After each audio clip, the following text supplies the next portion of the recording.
Quelle place de la jeune fille dans le dispositif d'insertion professionnelle?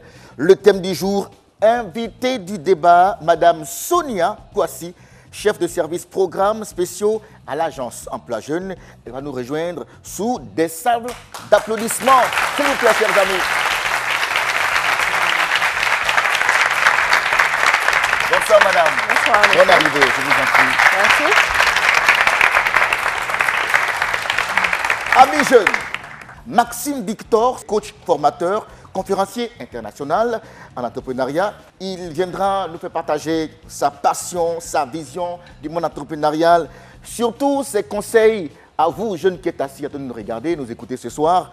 Amis jeunes, rebonsoir et bonne arrivée.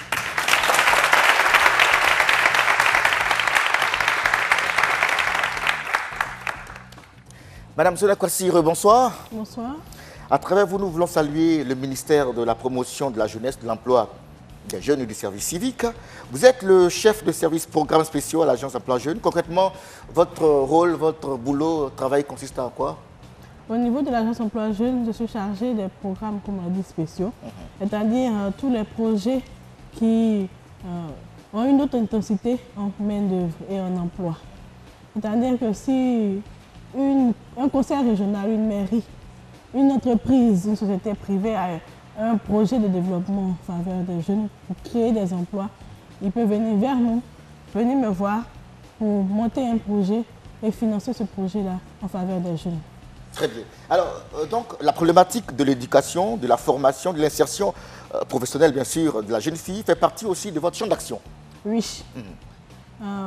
En plus de ces projets en faveur des jeunes, on cible aussi des personnes vulnérables, les personnes en situation de handicap, les jeunes filles, et on a des programmes vraiment spécifiques pour ces personnes-là. Amis jeunes, nous parlons de formation, nous parlons d'insertion de la jeune fille. À quoi pensez-vous lorsque nous évoquons ces différentes thématiques-là?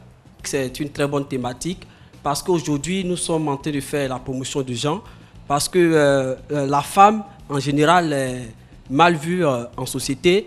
Et c'est cette image que nous essayons de changer. La jeune fille arrête les études très tôt parce qu'elle n'a pas le courage, elle se dit qu'elle n'a pas la chance dans la société. Donc je crois que les jeunes filles de maintenant doivent changer leur mentalité, leur manière de penser, et puis aussi à travers leur communication sur les réseaux sociaux, parce que nous voyons que le plus souvent, les jeunes filles communiquent mal sur les réseaux sociaux. Alors que quand vous déposez votre requête dans une entreprise, on va mener des enquêtes sur vous, on peut aller sur Facebook et puis télécharger des photos, des vidéos et autres. Ouais. Donc vraiment, je veux juste dire que c'est une très bonne thématique et puis dire aussi aux jeunes filles de changer leur manière de penser, qu'elles ont vraiment la place dans la société. D'accord, très bien. Oui, j'avais une autre main quelque part. Alors lorsqu'on parle d'insertion, moi, ce qui me vient à l'esprit, c'est l'autonomisation de la jeune fille.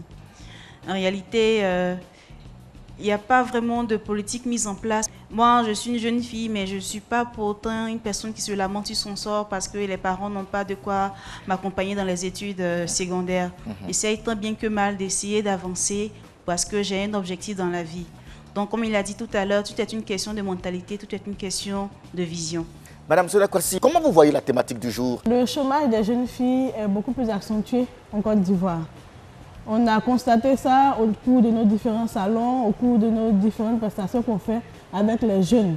Donc on a décidé au niveau de l'agence Emploi Jeune, au niveau de mon service, de mettre un accent particulier sur les jeunes filles. Et on trouve que ce thème-là est bienvenu actuellement parce que nous allons lancer bientôt un programme spécifique pour les jeunes femmes. Alors on va faire un peu l'état des lieux de la maison, de la situation, éducation, formation, insertion de la jeune fille. Quelle est la situation actuelle de la jeune fille en Côte d'Ivoire? La jeune fille ivoirienne? La jeune fille ivoirienne actuellement, dans tous les domaines que vous avez cités, il y a énormément de problèmes.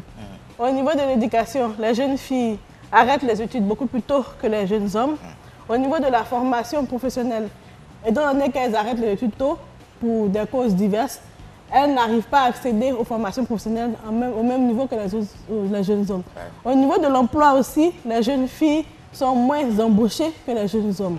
On se dit tous que les filles travaillent plus que les hommes, mais ce n'est pas vrai. Dans la réalité, c'est vraiment pas vrai. Les hommes travaillent beaucoup plus que les filles une fois qu'ils ont fini les études. Malheureusement, nos jeunes sœurs, elles ont trop de problèmes. Hein. énormément de problèmes. Il faut qu'on réagisse vite, non? Oui. C'est pour ça qu'on est là, on fait l'émission aujourd'hui, non? Oui, c'est tout à fait. exactement pour ça. Alors, selon une étude menée par le BIT, qui est le Bureau international du travail, en Afrique subsaharienne, il reste encore 29,6 millions d'enfants et 12 millions d'adolescents en dehors de toute structure éducative. Les résultats d'enquêtes ménages dans 13 pays montrent qu'après 6 ans d'études, seuls 66% des 22-44 ans savent lire et écrire. Qu'est-ce que vous en dites? Cette étude, bon, au niveau de la Côte d'Ivoire, je pense que cette étude résume toute la problématique de l'éducation ivoirienne. Les femmes sont à 30% alphabétisées en Côte d'Ivoire, ce qui ne fait vraiment pas beaucoup. Et comme je le disais dans mes propos plus tôt, les jeunes filles, au niveau de l'éducation, s'arrêtent beaucoup plus tôt que les jeunes hommes. Pour cause de grossesse précoce, de mariage précoce, de manque de moyens au niveau de leurs parents qui préfèrent scolariser les garçons que les filles. D'accord. Alors, c'est pour cela que notre État a décidé de faire de l'éducation, de la formation, de l'insertion professionnelle de la jeune fille l'une de ses priorités, n'est-ce pas? Oui, exactement. Exactement. Amis jeunes, qu'est-ce qu'une jeune fille, selon vous? Pour moi, la jeune fille ici, celle-là même qui n'est pas encore passée à l'étape maritale, celle-là même qui n'a pas encore connu véritablement la grâce divine de l'alliance avec quitter le toit du père et de la mère pour s'attacher à son homme. C'est un peu ça. C'est un peu ça. Très bien. Alors, nous allons entrer, bien sûr, en liaison avec notre équipe de reportage sur la même question. Qu'est-ce qu'une jeune fille? Nous regardons et on revient tout de suite.